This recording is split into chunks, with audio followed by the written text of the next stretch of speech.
Amém. Glória a Deus. Permaneça com a sua Bíblia aberta, poder sentar, é claro.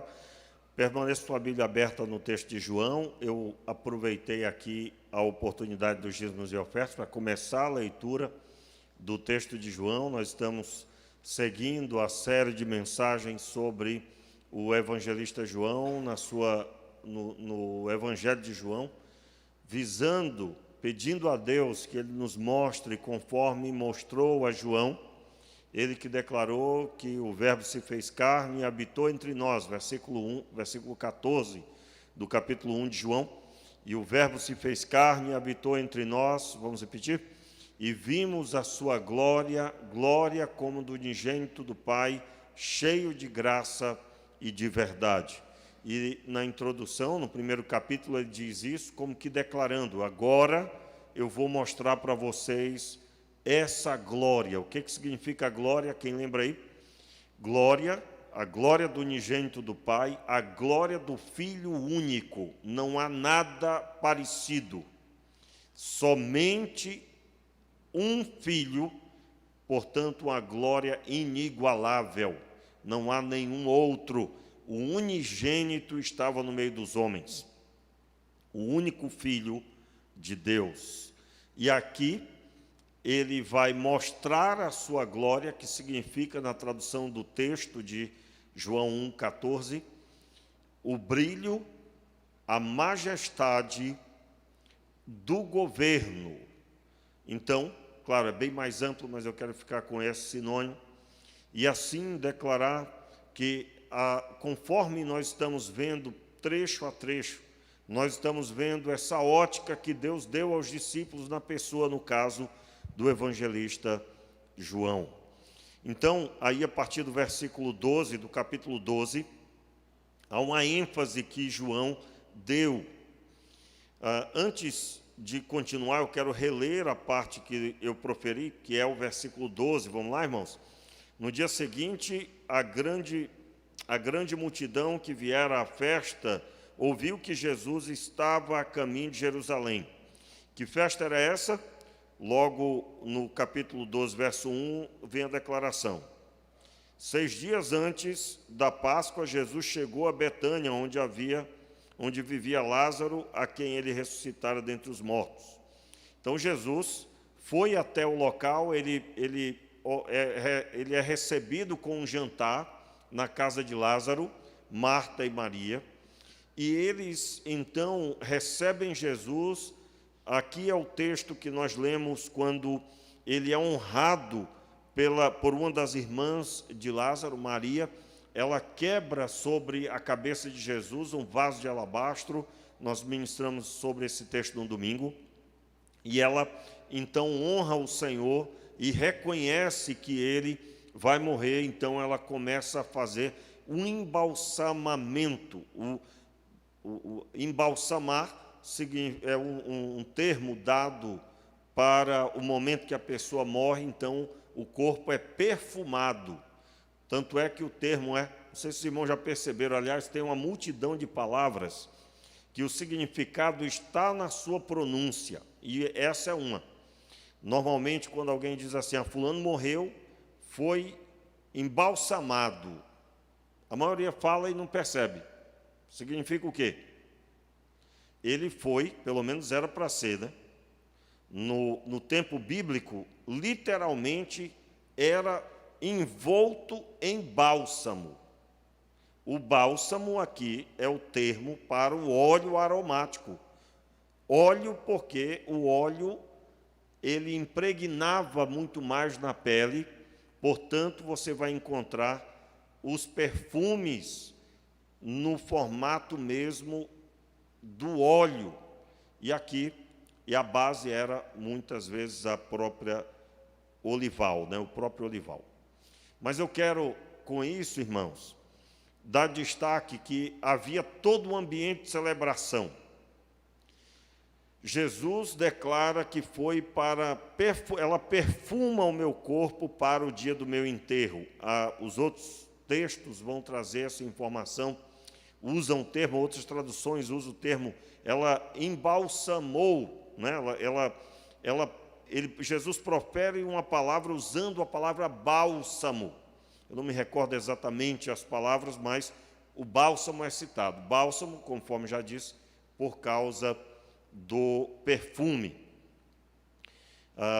Quando isso acontece, provavelmente no outro dia, é o dia que Jesus entra por Jerusalém.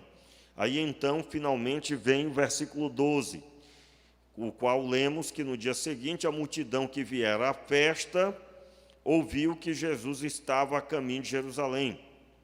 Tomaram ramos, verso 13, acompanhe, tomaram ramos de palmeiras e saíram ao seu encontro, gritando: Hosana, bendito aquele que vem em nome do Senhor, bendito é o Rei de Israel.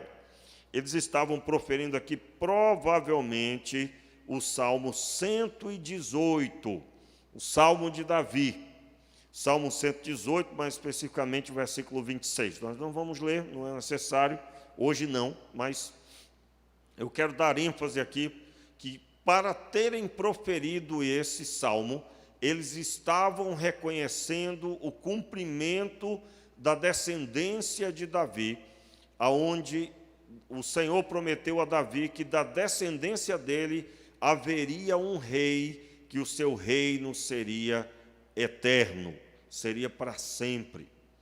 O Senhor Deus proferiu isso através do anjo, quando ele vai anunciar para Maria o nascimento de Jesus. Ele declara no texto de Lucas que Jesus, ele se assentaria no trono de Davi, e o seu reino não teria fim. A própria Maria ouve que ele deverá ser chamado Jesus, e que esse seria o rei. Então, veja bem, meus irmãos, nós estamos aqui diante de pessoas que estavam reconhecendo o cumprimento da palavra de Deus, o cumprimento de que eles estavam diante do rei prometido, o rei que o seu reinado não teria fim. Um dos outros evangelhos vai narrar que as pessoas declaram, pedem que sejam salvas. Salva-nos, Senhor. Porque o entendimento de que, assim como Davi, por meio das vitórias, trouxe paz para Israel, esse rei ia promover paz também. Qual era a agonia do povo de Israel? A agonia de viver subjugado pelos romanos. Irmãos, vamos abrir aqui um espaço para falar um pouco sobre esse jugo de Roma. Roma tinha um costume muito diferente dos demais povos. Roma conquistava uma nação, ela não extirpava as religiões, não proibia, não quebrava os deuses daquela nação, não se envolvia com nada que tirasse o povo da sua vida cotidiana, a não ser que trouxesse algum risco para Roma.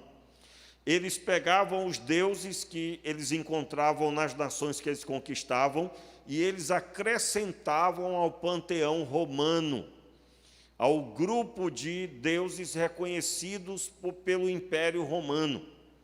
Tanto é que aí você entende nos evangelhos por que havia o governo de Roma, por meio de Herodes, por meio de Pilatos, conforme a região.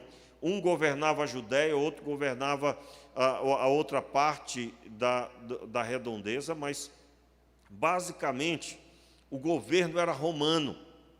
Então, você vê aqui que tinha um governo também dos judeus. O Sinédrio era um tribunal que visava decidir as questões, os impasses, os problemas que envolvessem uma grande parte da nação. Então, o Sinédrio, que era 70 ou 71 com o sumo sacerdote, o maior exemplo disso é quando Jesus é preso. Jesus angariava multidões seguindo ele, por vezes queriam prendê-lo, matá-lo, mas não era possível por causa do povo. Inclusive, a prisão de Jesus foi na madrugada, porque se fosse durante o dia poderia ter uma grande multidão e o povo poderia se revoltar. Então, dessa forma, nós estamos vendo que há um governo local, um tipo de liderança do povo. Os sacerdotes continua, o sumo sacerdote continua, todo o relacionamento com o templo continua, mas há um governo romano. Você, se for estudar, você vai descobrir que existiram impérios que, quando conquistavam, destruíam tudo e só permanecia o que era o Deus daquela nação conquistadora. Roma não fazia desse jeito. Por que é que eu estou declarando isso aqui, explicando isso? Nós precisamos entender que há aqui uma visão de um rei. O povo entendia que era o rei prometido. E quando eles vão declarar, salva-nos, não está aqui no texto de João essa parte, mas eu quero só dar ênfase. Quando eles falam salva-nos, eles estão declarando um salvamento que nós podemos compreender que talvez uma parte, pelo menos, podia entender que era uma salvação semelhante à de Davi. Davi, por meio da espada, promoveu a paz. Irmãos, é muito importante observar isso. Se você for estudar sobre as guerras, você vai encontrar que só pode haver paz se houver guerra. Só se houver guerra. Pastor, não concordo com isso. Meu irmão, você vai ter que mudar todos os fatos históricos. Fique à vontade. Fique à vontade. Né? Como assim? A história registra isso. E se você não concordar, não, pastor, não podia ser assim, tinha que ser na paz do Senhor. Eu concordo plenamente que seria muito legal se fosse desse jeito. Porém, historicamente, a paz só pode ser garantida no decorrer da história por meio das guerras. Depois que a guerra acabava, então agora encerrou. O lado que queria conquistar todo mundo perdeu e agora ficou quieto. Um exemplo disso é a Segunda Guerra Mundial. Quando o Hitler queria tomar toda a Europa, quando ele perdeu a guerra, se acabou tudo, todo o projeto, graças a Deus. Como seria o mundo hoje se Hitler tivesse conquistado, né? Se tivesse conseguido? Meu Deus, não tem ideia como seria. Mas o que aconteceu foi que agora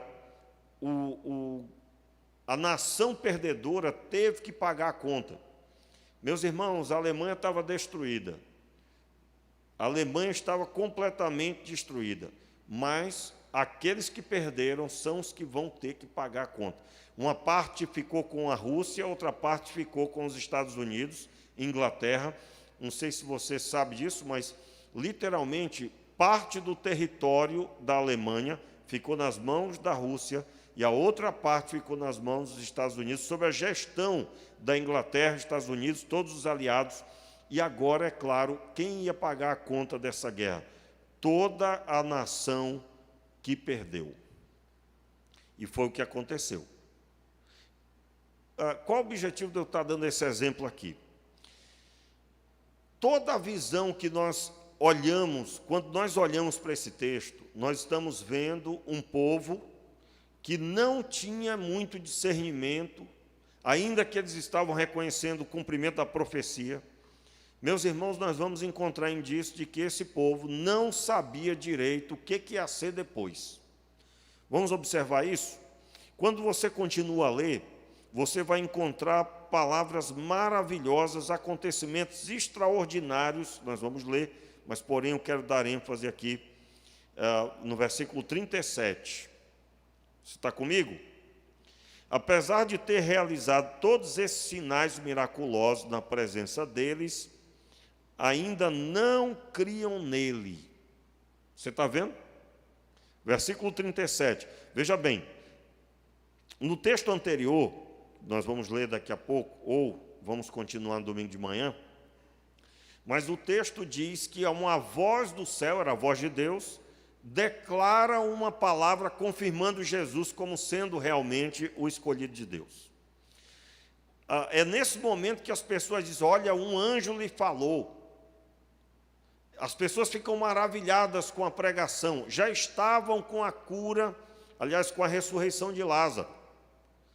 E este mesmo povo que tinha acabado de declarar: Hosana, bendito aquele que vem em nome do Senhor, esse mesmo povo que tinha declarado tudo isso, ou pelo menos uma parte deles, era um povo confuso de fé.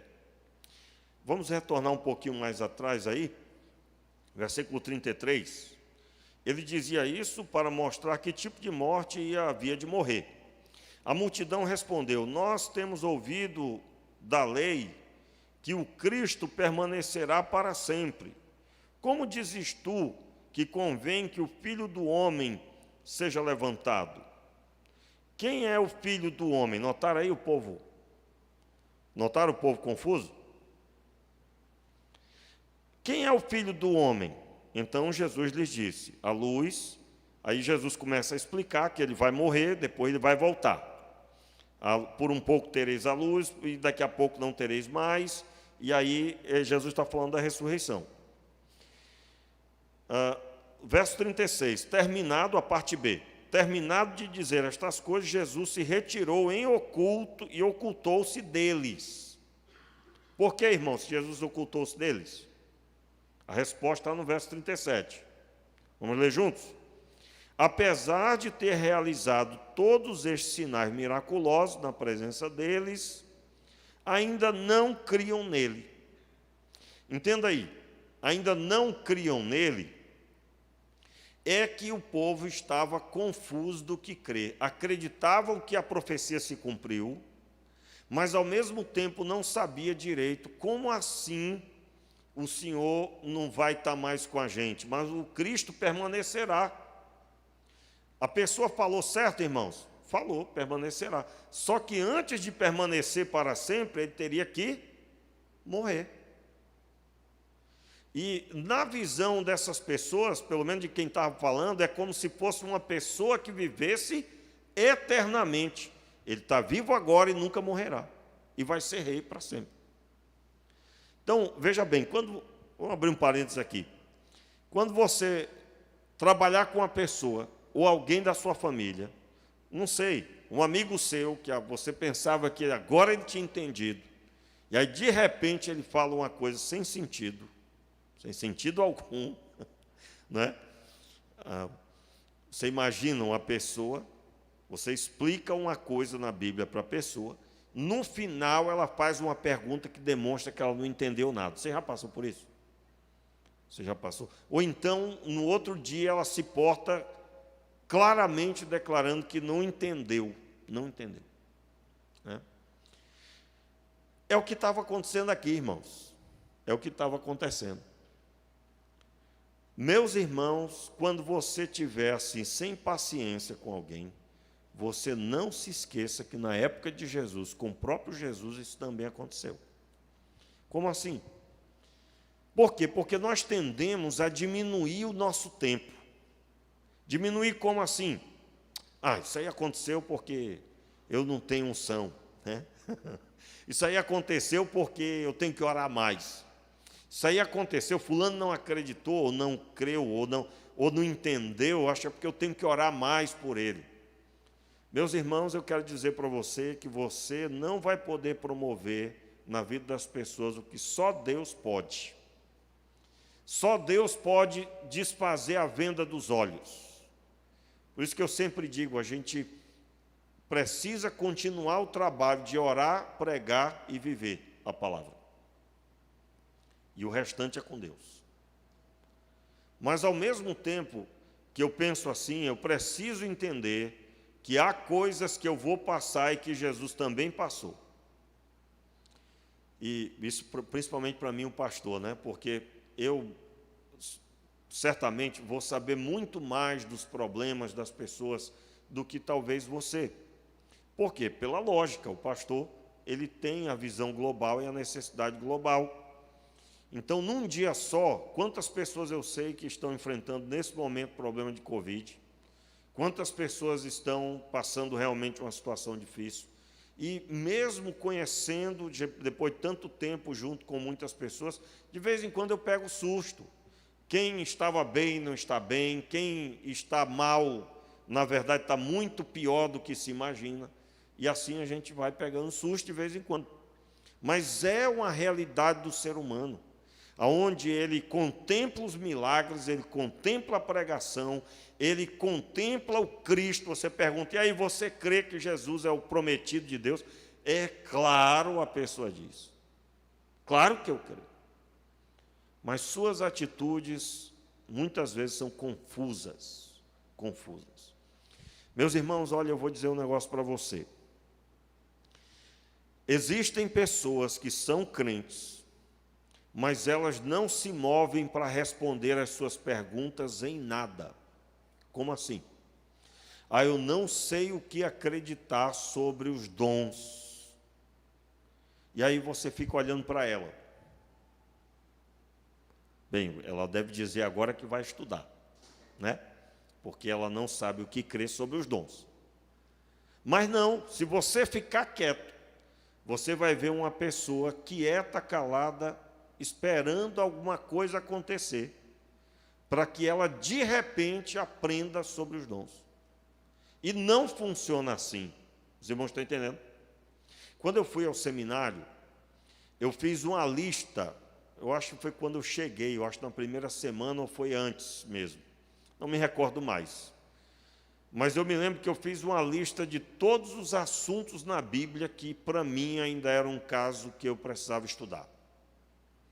Todas as questões bíblicas que, se alguém me perguntasse, eu não tinha uma definição completa sobre aquele assunto. Então, eu listei lá e eu disse, olha, eu tenho uma obrigação de responder todas essas perguntas, de forma que, sendo um pastor, eu não posso ter dúvida. Eu não posso. Então, qual a tarefa dessa pessoa? Ele precisa procurar saber tudo que tem escrito sobre o assunto. Se você quer conhecer sobre um determinado assunto, pegue uma concordância bíblica, liste ali todos os textos que têm a ver com aquilo e leia todos eles. E aí você pode dizer, eu estou caminhando para entender a Escritura de forma que eu não seja uma destas pessoas que está diante de Jesus, que declara que Jesus é o prometido de Deus, mas que para muitos assuntos relacionados a Ele, ela não tem uma clareza, portanto, ela não consegue levar a fé adiante. Quantos estão entendendo o que eu estou dizendo? Diga amém. Irmãos, isso é grave o que eu estou dizendo aqui. Não, mas eu sei que uma hora dessa o pastor vai ensinar. Irmãos, gostaria. Como eu gostaria de cada culto aprendêssemos sobre 10 assuntos profundamente. Mas isso não é possível. Por quê? Primeiro que a mente humana consegue assimilar até 40 minutos de algo que ela se propõe a ouvir ou estudar. Você vai descobrir que é bom que a pessoa tenha um intervalinho de 10 minutos, pelo menos, para poder retomar mais 40 minutos. Você imagina, então, se o ciclo do conhecimento se faz assim, com satisfação, a mente humana recebe a informação assim. Então, como que, de 1 hora de mensagem, no máximo, ou mais, alguém vai conseguir responder todas as suas dúvidas em meio a 2.500 promessas de Deus que estão na Escritura? Só as promessas. Se for listar os assuntos, então, os assuntos principais sobre salvação, para estudar isso, você tem que estudar 4 tópicos dentro do assunto salvação. O que é a regeneração, o que é a justificação, o que é a glorificação, o que é a santificação. Você vai ter que estudar esses quatro temas, meu amado. Então você imagina como que alguém poderá ter clareza. Irmãos, eu recebi essa semana um vídeo de uma pessoa no meio de uma igreja proferindo que Deus usou um determinado animal para falar com ele. Animais, né? Na experiência da pessoa, as galinhas do galinheiro dele foram cheias do Espírito Santo. O galo, as galinhas foram tão cheias do Espírito que as penas voavam de tão agitadas, e ele, numa igreja cheia, proferiu que o galo, então, foi até ele. Eu acredito que ele estava no chão, né? Porque o galo colocou a asa nele e proferiu que ele era uma palavra profética: meu servo, eis que te digo. Meu servo, eis que te digo. Meus irmãos, eu fiquei escandalizado com isso. Claro, meu Deus, né? A burra de Balaão, ok, né? As galinhas, o galo, cheios do Espírito Santo, profetizarem. E outra, na profecia, alguém aqui já viu esse vídeo? Já viu, não? Não perdeu nada, né? Mas no vídeo ele conta que as galinhas também falavam em línguas. Aí, meu Deus, aí eu fiquei pensando, né? A dinâmica da fonética da galinha falando em línguas, né? Como é que deve ter sido isso na visão do rapaz? Mas qual foi o que me escandalizou mesmo, irmãos? Foi um escândalo assim para mim? Fala aí. O povo quebrantado, dizendo aleluia e glória a Deus. Isso foi que me arrebentou de verdade. Irmãos, aquilo lá era digno de alguém ter tomado o microfone daquele pregador. Eu que sou comportado, eu nunca tive que fazer isso. Eu teria feito se eu fosse pastor da igreja. Eu teria feito. Diga a você. Que é isso, pastor? Mas e será que Deus não fez? Não. Irmãos, olha só. Vou contar para você uma história que eu ouvi hoje. Ouvi hoje essa história de um pregador. Muito sério pregador. Teve um determinado avivamento lá na África do Sul. Ele disse que foi lá pessoalmente ver esse pregador.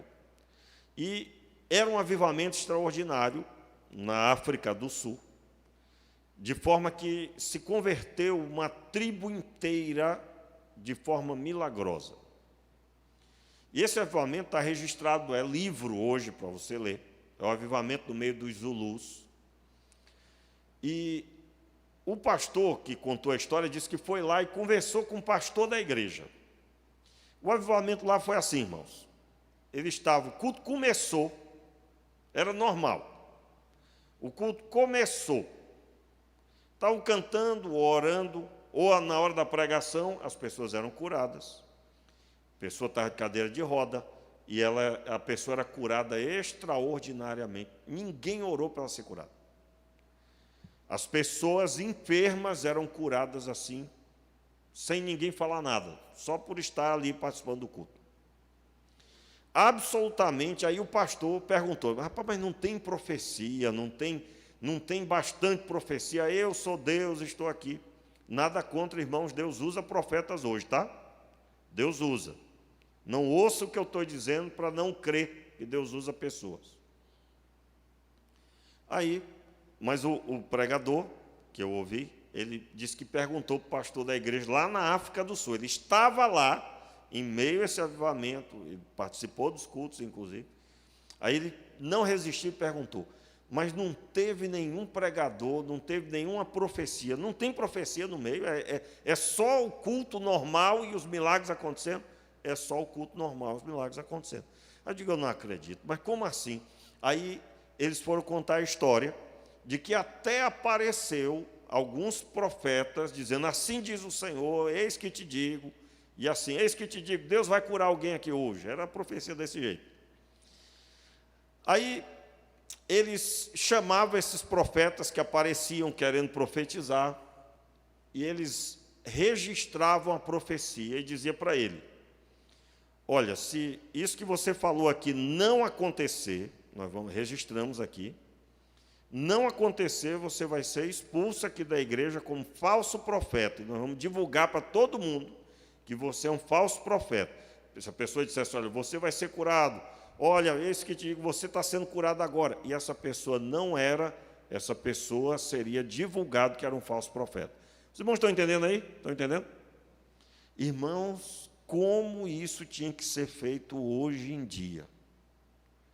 Mas ia diminuir o número de profetas, pessoas profetizando toda hora. Irmãos, eu já ouvi de tudo no meio pastoral, no meio dos pastores, já ouvi de tudo. Profecia de tudo quanto é jeito, inclusive essa que eu estou lhe contando agora. Por que é que se forma isso? Na época de Paulo, havia os falsos apóstolos. Os apóstolos, para serem reconhecidos como apóstolos, eles tinham que ser provados. Você vai encontrar isso nas cartas de Paulo. Eles tinham que mostrar realmente que era, e Paulo, inclusive, para mostrar que era realmente apóstolo, ele teve que trabalhar fazendo tenda. Porque ele estava sendo acusado de que ele só era apóstolo porque ele não queria trabalhar, ele queria ser sustentado pelas igrejas. E havia pessoas que estavam nessa. Veja bem, nós estamos falando sobre o povo confuso, não é? Os irmãos estão entendendo o que eu estou falando?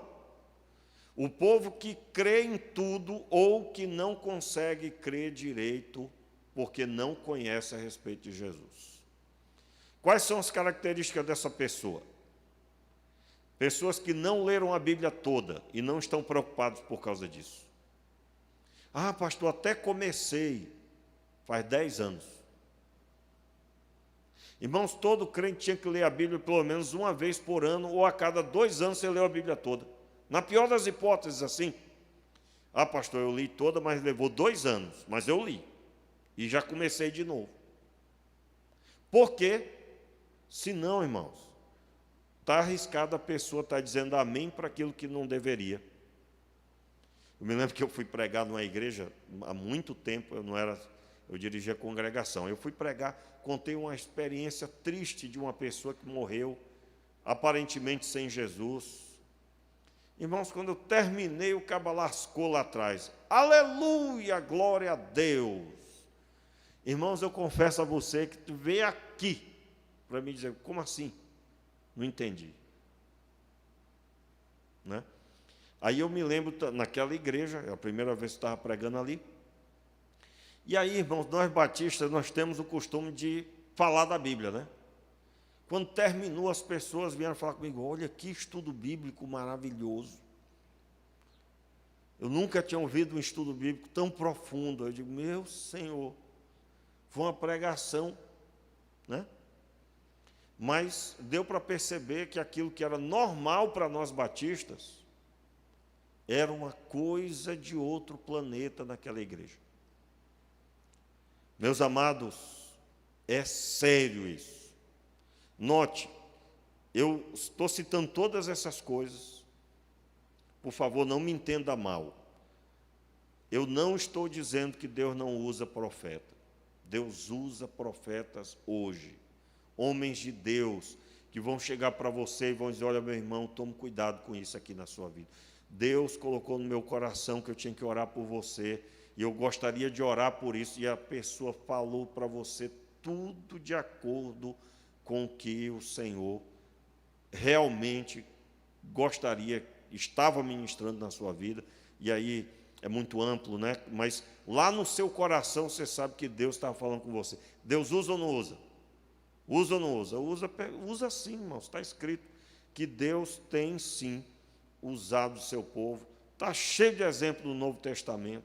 Não ouça isso que eu disse para você sair divulgando. Viu como é perigoso estar aí ouvindo pregação? Eu, por exemplo, para me indicar um pregador está muito difícil, irmãos, porque já teve pregadores que eu indiquei e que depois, anos depois, o homem endoidou. Está muito difícil. Eu tenho atualmente 4 pregadores que eu indico ouvir, conforme a pessoa está precisando de algo. Eu digo, ouça essa pessoa aqui. Todos eles têm 30 anos de ministério, eu acho que tem um que está com 40 anos já de ministério, cabeças brancas já, mas nós estamos vivendo um tempo difícil. aonde as pessoas não querem estudar a Bíblia e são facilmente levadas por coisas sem valor. E com isso eu quero, voltando aqui para o nosso assunto, já estamos dentro do assunto, mas agora retomando a ordem natural do texto, eu acabei de falar com você sobre este povo que reconhece Jesus, mas ao mesmo tempo é confuso. Não sabe o que crer, mas quem é o Filho do Homem? Mas o Cristo permaneceria para sempre. Como assim o Senhor não vai ser levantado? Meus irmãos, só aqui nós já estamos vendo que o registro do apóstolo João, ele não sai de uma linha. Vamos observar qual é? Continuando aí, versículo 16, nós lemos aí até o verso 15, né? O cumprimento da profecia, a profecia de Isaías é citada, de Zacarias, aliás, Zacarias 9:9. Essa palavra aqui, Hosana, bendito aquele que vem, você encontra no Salmo 118, mas essa parte que diz, não temas, ó filha de Sião, o teu rei vem montado numa jumenta, montado num filho de jumenta. É o texto de Zacarias, na verdade, né? Continuando aí, verso 16, acompanhe. A princípio, seus discípulos não entenderam tudo isso. Só depois que Jesus foi glorificado é que se lembraram de que essas coisas estavam escritas a respeito dele e que lhes foram feitas. Verso 17. Ora, a multidão que estivera com ele quando chamara Lázaro do túmulo e levantara dos mortos, continuou a espalhar a notícia. Por isso a multidão lhe saiu ao encontro, porque tinham ouvido que ele fizera este sinal miraculoso. Então a ressurreição de Lázaro ainda estava no maior auge da notícia, e as multidões vinham por causa disso. Eles tinham o entendimento de que o Cristo fez o milagre, e esse milagre é o milagre que identifica que ele agora entrará em Jerusalém. O que eles esperavam que acontecesse? Jesus entrasse em Jerusalém, tomasse o governo e assumisse o trono de rei e libertasse o povo de Israel dos romanos. Volto a dizer, quando eles entendiam, é o descendente de Davi, eles esperavam a mesma linguagem do rei Davi, um rei que traria paz, só que eles achavam que a paz era através da espada. E a paz, realmente Jesus iria promover a paz, mas era a paz entre Deus e os homens. Pastor, agora minha cabeça está rodando, preste atenção aí. Quem era o inimigo de Deus, o diabo ou o homem? O diabo ou o homem, irmãos? O homem. Por que eu me constituo inimigo de Deus? O ser humano é inimigo de Deus. Porque Deus me criou para a glória dele. E quando o homem foi até a árvore da ciência do bem e do mal e comeu do fruto, ele foi pelo lado contrário que Deus o idealizou. Então ele se faz inimigo. O que é o inimigo, irmão? Pastor, inimigo é o que quer matar. Por causa disso, muita gente não entende o inimigo bíblico. Olha só, inimigo é aquele que não é amigo, portanto, não está comigo. Entenderam aí? Para você entender Deus e a inimizade dos homens para com Deus, você tem que entender o seguinte: é inimigo quem não é amigo. Inimigo é o contrário de amigo. O amigo está junto. A melhor forma de linguagem para entender a amizade bíblica é a época de Jesus. A amizade era eu querer bem essa pessoa, de forma que eu me aliançava com ela. Quando eu me sentava para comer, eu estava declarando que eu quero bem a ela e que eu tenho toda a minha vida, as minhas coisas ao dispor dela, para que ela então prospere. É claro, eu estou falando de um relacionamento que vai se desenvolvendo, e assim até hoje os judeus entre eles se ajudam, se apoiam, e têm aliança. Não sei se você conhece sobre isso, é bem interessante ouvir sobre isso. Tudo isso é o que Jesus constituiu. Jesus constituiu algo superior ao que você vê hoje no judaísmo, superior, porque quando Jesus disse, olha, não vos chamo servos, mas sim de amigos. Qual era a visão de Jesus? A inimizade está para se encerrar, porque eu vou entregar minha vida na cruz do Calvário, fazendo a paz. Vamos entender essa paz aí. O homem era inimigo de Deus. Por quê? Porque a sua vida estava nas trevas e Deus idealizou o homem para estar na luz com ele. O homem era para estar na luz como Deus na luz está. Estou parafraseando aí com João 1. 1 João capítulo 1, lembra? Olha só. Quando Jesus nasce, vindo da parte do Pai, nascido pelo Espírito Santo, ele estava agora gerando um ambiente que seria para todo aquele que crê. Depois que Jesus morreu e ressuscitou, o véu do templo se rasgou. E ele se rasgou por quê? Porque agora não tem mais divisão, não existe um local geográfico onde Deus é contactado, como era no templo, no santo lugar. Agora, em Cristo, em todos os lugares que alguém se reunir, Deus ali se fará presente.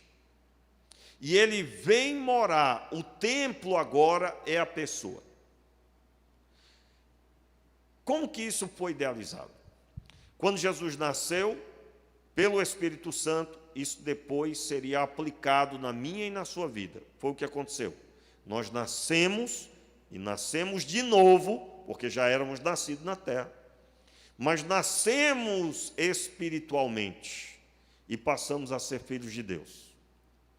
Como que isso aconteceu? Quando Jesus morreu na cruz do Calvário, ele deu a sua vida no lugar ele pagou o preço pela minha e a sua vida. E quando ele fez isso, ele entregou-se, mas ele, mesmo morrendo, ele não poderia ter recebido a morte legitimamente. A morte é para pecadores.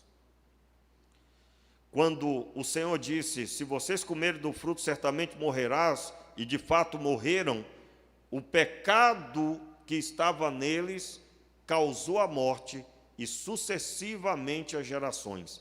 Só que Deus quebrou esse vínculo quando ele fez nascer na terra um homem que não era do ciclo de Adão, e sim oriundo diretamente do Pai. Então, quando ele nasce e permanece em comunhão com Deus até a morte, ainda que uma morte horrível, mas ele permanece firme com Deus, ele enfrenta aquilo que matou os homens, que veio sobre os homens, mas que não lhe era devido, porque ele não tinha pecado. E então ele morre porque tem um corpo igual ao meu e o seu, mas a morte não o pode segurar, porque legitimamente a morte é para pecadores. Então Deus vai até ele ao terceiro dia e o levanta da morte. Então, a partir de agora, quando Deus o levanta, todo aquele que se torna o seguidor do Filho de Deus, que deixa de ser unigênito para ser o primogênito dentre muitos irmãos. Romanos, capítulo 8, versículo 29, 30 e 31, ou é 39, 30, 39, 40, 41, é 29 e em diante, isso mesmo. Ele predestinou para a salvação, e esse que ele predestinou, ele também se tornou o primogênito dentre muitos irmãos. Por que é dentre muitos irmãos? porque ele deixou de ser unigênito, porque na semelhança dele são gerados novos filhos, que quando nascem, têm por modelo de conduta, de pensamento, a pessoa de Jesus. Deus nos absorveu dos nossos pecados, mas quando Ele nos absorveu, perdoando, Ele nos absorveu não para sairmos pecando, livres. Irmãos, hoje quando você vê uma pessoa que foi presa, se ela não tiver mudado, refletido e declarado, nunca mais vou ser criminoso, o que acontece que você já deve ter ouvido. E recentemente o que aconteceu? Teve agora a saidinha, não foi? Saidinha de Natal? Eu não lembro a porcentagem, mas um número exorbitante de pessoas que foram liberadas não voltaram e estão agora foragidas. Então, essas pessoas, elas foram liberadas, mas elas tinham ainda o interesse pelo crime. Que isso, pastor? Você não pode falar isso. Meu irmão, está provado. O fato dela não ter voltado na data é um crime. Ela tinha que ter obedecido à lei. Quantos estão entendendo o que eu estou dizendo? O pastor está julgando aí. Não, não é julgando não. Os fatos estão declarando. Contra fatos no argumento. Então, por que é que isso aconteceu? E que perigo, né, irmão? São milhares de pessoas que estão por aí. Quem sabe no interiorzão de algum estado, de algum município, lá num lugar bem distante, chegou como bom moço e alguém que está foragido. É ou não é verdade? Essa possibilidade, pela lógica. Por que é que isso incomoda todos nós? Saber disso. Porque essa pessoa está solta com o coração cheio de interesse pelo mal. É ou não é? Irmãos, não foi isso que Deus fez conosco. Você não foi solto para continuar a pecar. É claro, o próprio Paulo explica isso, né? Aonde abundou o pecado, superabundou a graça. Aí ele, quando corrige os irmãos, dizendo, é por isso então devemos pecar, em outras palavras? Não, não, de forma nenhuma. Forma nenhuma. Entenda, quando você foi perdoado dos seus pecados e agora você é livre, você não é livre para voltar a viver no pecado, mas você é livre para andar como Jesus andou. Deus perdoou os pecados, você nasceu de novo, teve seus pecados perdoados, mas para você agora ser como filho de Deus. Por isso, irmãos, essa história de dizer assim, eu sei que Jesus é assim, mas isso aí não dá para mim, não. Você não entendeu ainda o que é ser discípulo. Você não entendeu. Você entendeu que ser crente é ser um gente boa, é ser um cara legal e em parte até onde eu queira. Você não é discípulo. Discípulo não tem nada a ensinar. Ele aprendeu com o mestre e tudo que ele fala, ele recebeu do mestre. E você não vai aprender nada disso de Jesus. De Jesus você só vai aprender como agradar a Deus. Diga amém, eu recebo. Então, meus amados, eu quero dar ênfase hoje aqui, na entrada triunfal, no fato que está claro aqui no texto. As pessoas, ao mesmo tempo que declaravam Jesus como sendo o cumprimento da profecia, elas estavam incrédulas, não sabiam até certo ponto como é que era, ao ponto que Jesus se retira e se oculta delas. Se retira e se oculta. No próximo culto, no domingo pela manhã, eu quero trazer o significado do jumento, por que ele entrou com um filho de jumenta. Eu quero trazer, isso tem muito a ver com o significado aqui do cumprimento da profecia. Eu quero trazer para você a ênfase do apóstolo João, ainda que eu já estou dizendo, a ênfase do que ele narrou sobre a entrada triunfal, é o fato de Jesus ter evidenciado relacionamento com Deus. E ele narra, ele é o único a narrar determinados pontos aqui que dão a seguinte mensagem para nós. O que vale mesmo é olharmos para Jesus e termos contato com Deus por meio dele. Como é que eu tenho contato com Deus por meio de Jesus? Olhando para Jesus e sendo como ele é, você é recebido pelo Pai. Por isso, irmãos, essa história de que eu sou uma bênção. Né? Eu estava num comércio e um rapaz tentando se engraçar com uma pretendente, e ele estava se elogiando. Não, eu sou gente boa e tal. Aí, irmãos, o cabo olhou para mim querendo que eu confirmasse aquela história de homem, querendo que o outro confirme. Aí eu digo, ô Senhor, pega, né? Aí eu disse, ô amigo, isso é o que você está dizendo, mas o correto é se alguém estiver dizendo a seu respeito. Portanto, conforme a Bíblia diz, a boca dos outros te elogiem. Veja bem, o rapaz estava querendo demais encontrar um casamento. E no balcão do comércio, teceu mundos e fundos de elogio. Olha, sou trabalhador, eu sou honesto, eu sou isso, eu sou aquilo. Pensa bem. E aí olha para mim querendo que eu ajudasse. Não dá, não dá. Por que eu estou citando isso? Meus irmãos, não adianta você dizer que você é gente boa. Eu quero saber o que a Bíblia diz, o que é que Deus diz a seu respeito. É isso que nos interessa. Talvez você olhe para você mesmo e esteja cheio de boas atitudes e boas notícias. Mas e a Bíblia? Quando você lê a Bíblia, você se vê.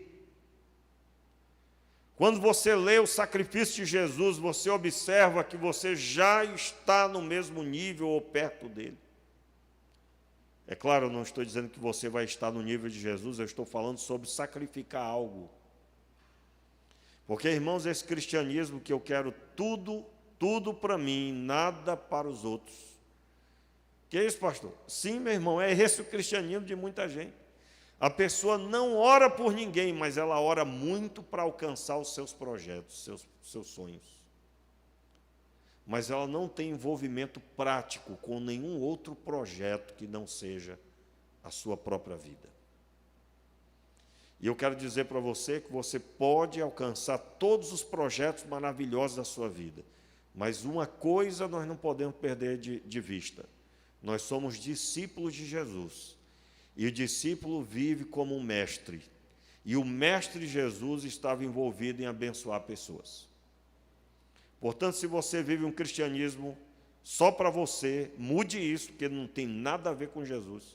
Se envolva com pessoas, em trazer pessoas para Cristo, em discipular pessoas, em acompanhar pessoas. Aonde tem pessoas precisando de algum tipo de ajuda, seja essa pessoa. Seja profissional, seja o melhor profissional. Porque as pessoas vão perguntar por que você é assim, você vai dizer, olha, eu sou crente, sou servo de Deus. Deus entrou na minha vida, eu faço tudo isso aqui para Ele ver, para Ele se agradar de mim. Meus irmãos, que Deus tenha misericórdia de nós. E aí, só para encerrar aquilo que eu estou dizendo, né, só vou ler aqui, só ler mesmo. Eu dei a ênfase que João, ele declara por meio da sua ótica que o relacionamento está em primeiro lugar. Veja aí o versículo 23, para encerrar. Fique de pé, porque nós vamos orar já. Versículo 23, vamos ler de pé. Jesus respondeu, é chegada a hora em que o Filho do Homem será glorificado. Em verdade vos digo, que se o grão de trigo caindo na terra não morrer, fica só. Mas se morrer, produz muito fruto. Quem ama a sua vida, a perderá. Mas quem odeia a sua vida neste mundo, o guardará para a vida eterna. Aquele que me serve deve seguir-me, e onde eu estiver, ali estará também o meu servo. E se alguém servir a meu Pai, e se alguém me servir, meu Pai o honrará. Agora, o meu coração está angustiado. E que direi? Pai, salva-me desta hora. Mas foi precisamente para esta hora que eu vim. Pai, glorifica o teu nome. Veja o que é que Deus diz. Então, vamos ler juntos? Então veio uma voz do céu, já o glorifiquei, e outra vez o glorificarei. A multidão que estava ali ouviu a voz, e ouviu a voz que dizia, desculpa, irmãos, a multidão que estava ali e ouviu a voz dizia que era um trovão. Outros diziam, um anjo lhe falou. Disse Jesus, vamos ler juntos, ouvindo a própria voz, não veio esta voz por causa de mim, mas por causa de vós. Agora é o tempo do juízo deste mundo. Agora será expulso o príncipe deste mundo. Eu, porém, quando for levantado da terra, atrairei todos a mim. Essa mensagem é a mais pura prova, na ótica do evangelista, de que há um único alvo de Deus. Que você olhe para Jesus e entenda que o Pai glorificou o Filho. Portanto, irmãos, tenha alegria em ser discípulo de Jesus. Pastor, eu pensava que eu era discípulo do Senhor. Irmão, você não entendeu não, então. Você não tem que estar olhando para mim, porque eu também estou olhando para Jesus. Então, perca tempo não. Olhe diretamente para Jesus. Seja um discípulo, tenha comunhão, leia a sua Bíblia, ore ao Senhor, peça para Deus ministrar aí na sua vida. Peça para o Senhor restaurar o prazer da presença dEle, a alegria da salvação. Irmãos, o cristianismo é isso. Sabe o que vai acontecer? Você vai ser cheio do Espírito Santo, você vai ser cheio de alegria em Deus. E quando o brilho do seu rosto estiver no meio das pessoas, elas vão saber que você tem uma experiência diferente. E quando você abrir a sua boca, elas vão querer saber o que você está falando, porque você tocou a veste de Jesus. Que Deus tenha misericórdia de nós, que Ele nos abençoe, e que Ele nos abençoe de forma tal que o Evangelho seja pregado. Meu Pai, nos ajude, Senhor, a andar como o Senhor andou. O Senhor constituiu Jesus Cristo, Senhor, sobre os céus e a terra. Pai, nós te pedimos que o Senhor restaure as nossas vidas. E eu oro assim, me identificando com meu irmão, que talvez está sem rumo, tem olhado para mim, o pastor da igreja, tem olhado para o irmão do lado, tentando ter em quem se firmar, quando na verdade ele tem que ter um contato contigo, Senhor. Pai, nós te pedimos que o Senhor seja o Senhor da igreja, porque sabemos que o Senhor é, mas na prática nem sempre nós vemos pessoas que têm o Senhor de forma palpável. Nós te pedimos, Pai, tenha misericórdia de nós, porque não há nada de errado com o Senhor, mas sabemos, Pai, que nós não sabemos nem sempre, ou quase sempre, ou muito mesmo, não sabemos absolutamente nada. Te pedimos misericórdia, Senhor, nos ajude, Senhor.